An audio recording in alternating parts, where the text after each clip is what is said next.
मेरे बहुत ही प्रिय और बेहद सम्मानित साथियों, हृदय की असीम गहराइयों से अभिनंदन, बहुत बहुत हार्दिक स्वागत है। साथियों, दिन रविवार का है। रविवार हमारे लिए और आपके लिए अर्थात हमारे पूरे चैनल आचार्य चंद्रकांत पूरे परिवार के लिए बेहद खास होता है, क्योंकि हमें ये मौका देता है आपसे मुखातिब होने का। जी हाँ, आपकी जिज्ञासाओं को हम शांत करते हैं। और आज 23 जनवरी है। नेताजी सुभाष चंद्र बोस, इनकी जयंती है। मैं हमारी पूरी टीम की तरफ से इनको श्रद्धांजलि अर्पित करता हूं और ईश्वर से ऐसी प्रार्थना करता हूं कि भारतवर्ष के जो युवा हैं वो सुभाष चंद्र बोस से जितना सीख सकें और जितना उनके जीवन को अपने जीवन में अपना सकें, उसकी मैं कामना करता हूं।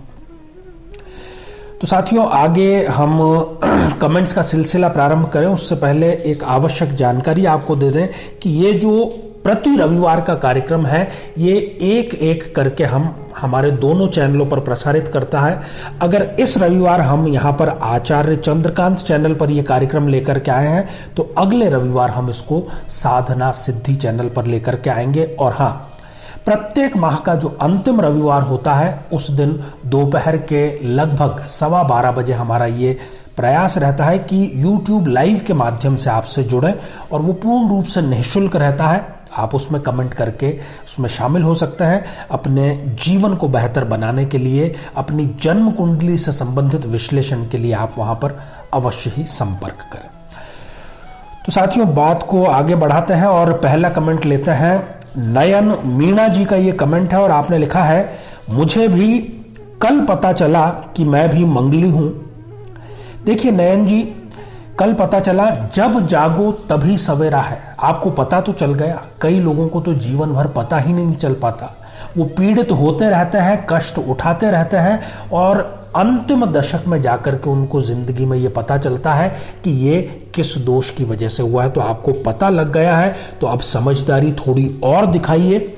यहाँ हम प्लेलिस्ट में आपको मंगल दोष से संबंधित एक प्लेलिस्ट का लिंक प्रोवाइड करा रहे हैं। आप जाकर के आप देखिए कि कौन सा आपके मंगल दोष है और उसका समाधान भी आप जरूर करिए। साथियों, अगला कमेंट है नीतू कल्याणे जी का और आपने लिखा है, प्रणाम आचार्य जी। नीतू जी, आशीर्वाद हृदय की असीम गहराइयों से। अगला कमेंट रिंकू यादव जी का है और आपने लिखा है, क्या बिना माला के जाप कर सकते हैं और क्या एक साथ एक से ज्यादा उपाय कर सकते हैं गुरुजी? देखिए, बहुत ही अच्छा आपने प्रश्न किया है। बिना माला के जाप कर सकते हैं, बिल्कुल कर सकते हैं, परंतु कौन सा जाप कर सकते हैं? यदि हम बिना किसी मनोकामना के केवल ईश्वर स्मरण के लिए, केवल श्रद्धा के लिए कोई उपाय कर रहे हैं, तो हम बिना माला के कर सकते हैं। परंतु यदि हमने कोई मनोकामना पूर्ति के लिए प्रण लिया है, तो उसके लिए जो वैदिक विधान है वो कुछ निश्चित नंबरों तक होता है, निश्चित संख्या का होता है कि फला फला ग्रह का जो मंत्र है वो इतनी बार जाप करना है। तो उसके लिए आपको निसंदेह माला की आवश्यकता पड़ेगी। दूसरा, एक साथ एक से अधिक उपाय भी किए जा सकते हैं, परंतु एक आम आदमी को ये पता नहीं चल पाता। मान लीजिए वो कोई 2 उपाय एक साथ कर रहा है एक समस्या से निजात पाने के लिए। अब समस्या उसकी दूर हो जाती है, परंतु वो इस संशय में हमेशा रहेगा कि आखिर ये चमत्कार किया तो किया किस उपाय ने।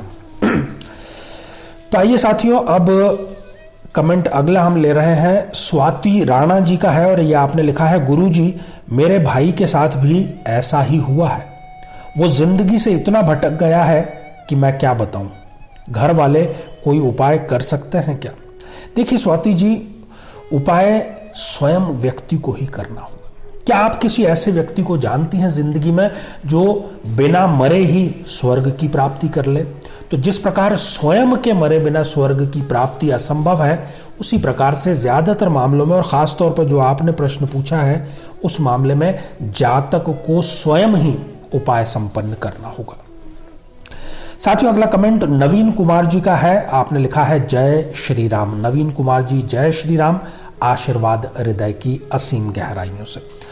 साथियों, अगला कमेंट हम शामिल कर रहे हैं, आशु पांडे जी का है और आपने लिखा है, गुरुजी मैं मांगलिक हूँ और मुझे जिससे शादी करना है वो मांगलिक नहीं है और दूसरे कास्ट का भी है।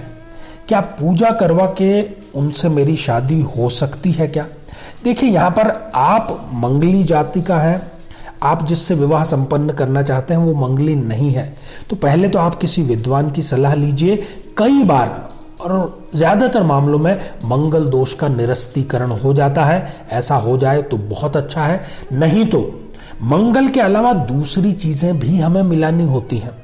भाव मिलाने होते हैं, ग्रह मेलापक करने होते हैं, और वो सब मिलाने के बाद में कोई विद्वान आप दोनों की कुंडली देख करके उसका विश्लेषण करके आपको उपाय बता करके इसका निवारण अवश्य बतलाएगा। और जी हाँ, आपने लिखा है कि पूजा करके क्या हो सकती है उनसे शादी, तो बिल्कुल ऐसा संभव है। साथियों, अगला कमेंट है नंदिनी रानी जी का और आपने लिखा है, शादी नहीं हो रही है, मंगली दोष की पूजा करवा के भी देख लिया। देखिए नंदिनी जी, इसमें जहाँ तक मेरी समझ है वो यही है कि पूजा आपने करवा ली अपनी तरफ से, कोई दिक्कत नहीं है, परंतु जिन्होंने पूजा की है, कई बार ऐसा होता है कि जो विद्वान कर्मकांड की पूजा करवा रहे हैं, किसी दोष विशेष की पूजा करा रहे हैं, उन्होंने पूरे उस प्रोटोकॉल को फॉलो करा है या नहीं जो उस विशेष उपाय के लिए चाहिए। विद्या का कोई इसमें गलती नहीं होती है, जो भी गलती है वो उस विद्वान के द्वारा हो सकती है जो उसको संपादित कर रहा है। तो आप इसका किसी श्रेष्ठ विद्वान से इलाज कराइए ताकि आपका जो विवाह है वो शीघ्र हो सके, क्योंकि मंगली दोष बहुत गंभीर से लेकर बहुत मामूली तक कई प्रकार के होते हैं।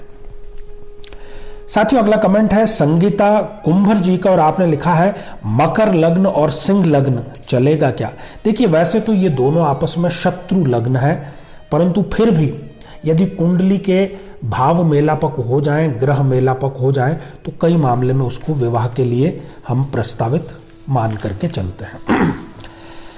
साथियों, अगला कमेंट है किरण सुथार जी का और आपने लिखा है, थैंक्स। किरण जी, यदि आपके जीवन में खुशी की एक थोड़ी सी भी किरण हमारे उपायों से, हमारे प्रयोगों के माध्यम से आ जाती है तो सबसे बड़ा धन्यवाद हमारे लिए वही होगा।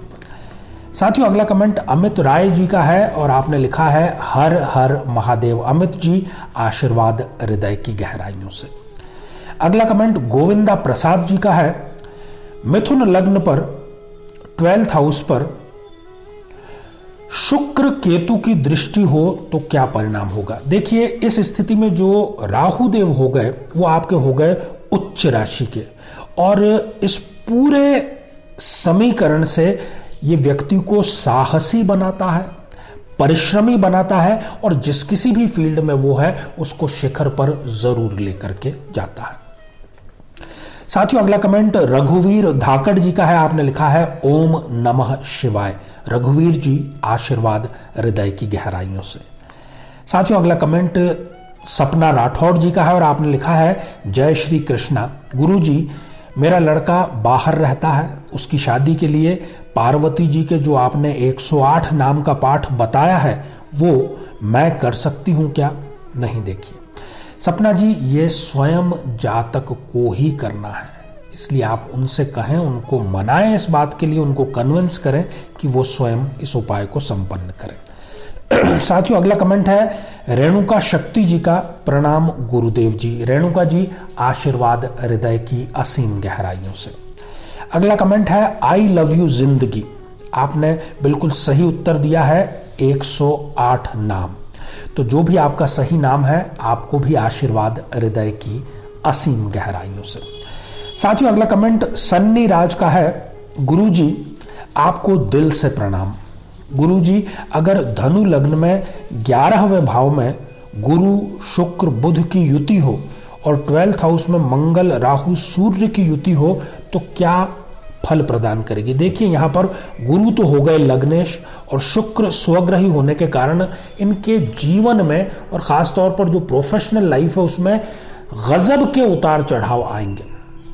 कभी तो इतना धन वो देंगे कि सोचने को मजबूर हो जाएं कि उसको खपाएं कहाँ, और कभी ऐसा कि उधार की जिंदगी। साथियों अगला कमेंट है डोली सोलंकी जी का और आपने लिखा है मैं एक लड़के से प्यार करती हूँ बहुत, प्लीज़ हेल्प मी। मुझको उससे शादी करना है लेकिन वो पैसों से ज़्यादा प्यार करता है। पहले वो भी मुझसे प्यार करता था, शादी करना चाहता था, लेकिन अब उसकी जॉब लग गई है और अब वो शादी के लिए मना करता है। प्लीज़ मुझे कोई रास्ता दिखाएं कि मैं क्या करूं।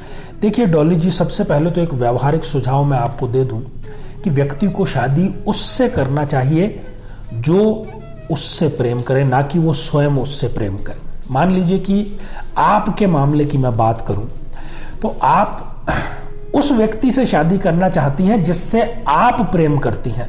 कायदे से आपको करना यह चाहिए कि आपको ऐसे व्यक्ति से विवाह संपन्न करना चाहिए जो कि आपसे प्रेम करता हो। और यह कैसे संभव है? कुंडली के माध्यम से। हम जन्म कुंडली देख करके, दोनों जातक और जातिका की कुंडली देख करके ये स्पष्ट रूप से बता सकते हैं कि कौन किससे ज्यादा प्रेम करेगा। भावी पति पत्नी से ज्यादा प्रेम करेगा या भावी पत्नी पति से ज्यादा प्रेम करेगी। दूसरी बात, आपने लिखा कि उसकी जॉब लग गई, अब वो मना कर रहा है, तो उसके इरादे आपको पता लग जाने चाहिए। आप इस प्रकार का कार्य न करें, मैं आपको गलत सलाह नहीं दूंगा। कुंडली मिलान करके ही आप विवाह संपन्न करें और उपाय से विवाह तो संपन्न हो जाएगा, पर ऐसे व्यक्ति से विवाह करके क्या फायदा जो आपसे प्यार नहीं करता। खैर, जिंदगी आपकी है, निर्णय आप स्वयं लेंगे अंतिम। साथियों अगला कमेंट है विशाखा देसाई जी का। जय शिव जी। विशाखा जी, आशीर्वाद हृदय की असीम गहराइयों से। अगला कमेंट शिवेंद्र शर्मा जी का है। गुरु जी प्रणाम, मेरी कुंडली मीन लग्न की है, कौन सा रत्न पहनूं जबकि लग्नेश गुरु अष्टम भाव में है। देखिए, वैसे तो संपूर्ण कुंडली का विश्लेषण करके ही हम किसी भी प्रकार के स्टोन की राय देते हैं, परंतु आपने जितनी जानकारी दी है उससे आप चंद्रमा अवश्य पहन सकते हैं, अर्थात मोती आप अवश्य धारण कर सकते हैं। वो आपके लिए सदैव सदैव योग कारक ही परिणाम प्रदान करेगा। साथियों अगला कमेंट प्रदीप्ता जी का है। भाग्येश इज गुरु। बिल्कुल सही उत्तर आपने दिया है, इसके लिए आप साधुवाद के पात्र हैं। साथियों अगला कमेंट हमारे बहुत ही नियमित दर्शक का है, कुलविंदर कौर जी का। आपने लिखा है प्रणाम गुरुदेव जी, ओम नमः शिवाय गुरुदेव जी, तुलसी के पौधे का दान मंदिर में कर सकते हैं क्या? जी हाँ, अगर कुछ ऐसी परिस्थिति बन गई है कि आपका ट्रांसफर होने जा रहा है, आपको शिफ्ट कहीं पर करना है और आप माता तुलसी के पौधे को कैरी नहीं कर सकते, तो आप मंदिर में उसको दान कर सकते हैं। साथियों अगला कमेंट पंचन कुमार जी का है। क्या दूसरी शादी हम कर सकते हैं? कन्या राशि, मेरा नाम 5 लाल शर्मा है। देखिए, ये सिर्फ नाम से डिसाइड नहीं हो सकता कि आप दूसरा विवाह कर सकते हैं या नहीं। बहुत ही सुंदर सीरीज हमारी इन दिनों चल रही है, आप उसको जाकर के देखिए इसी चैनल पर।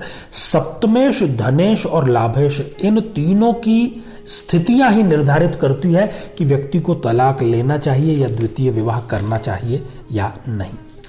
साथियों अगला कमेंट सोनम जगत जी का है। आपने लिखा है हर हर महादेव। सोनम जी, आशीर्वाद हृदय की गहराइयों से।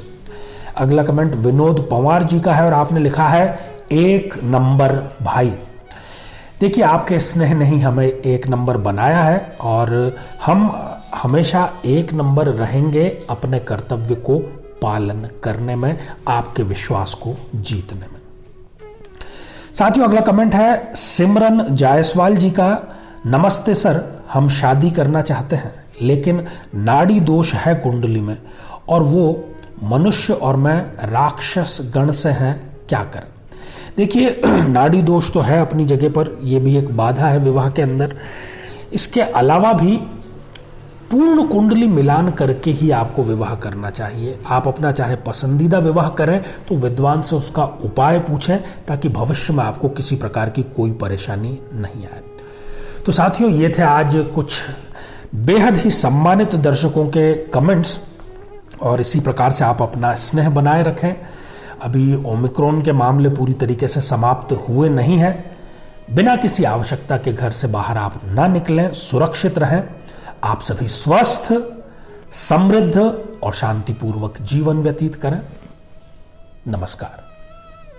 जीवन में किसी समस्या का सामना कर रहे हैं, जैसे कि शादी में देरी होना, पति पत्नी में मनमुटाव या तलाक तक की नौबत आ जाना, संतान का प्राप्त न हो पाना, नौकरी या धन प्राप्ति में बाधा आना, जीवन के प्रत्येक क्षेत्र में किसी न किसी प्रकार की बाधा आना, तो आज ही अपनी जन्म पत्रिका का संपूर्ण विश्लेषण करवाएं और पाएं समस्या से सदैव के लिए मुक्ति।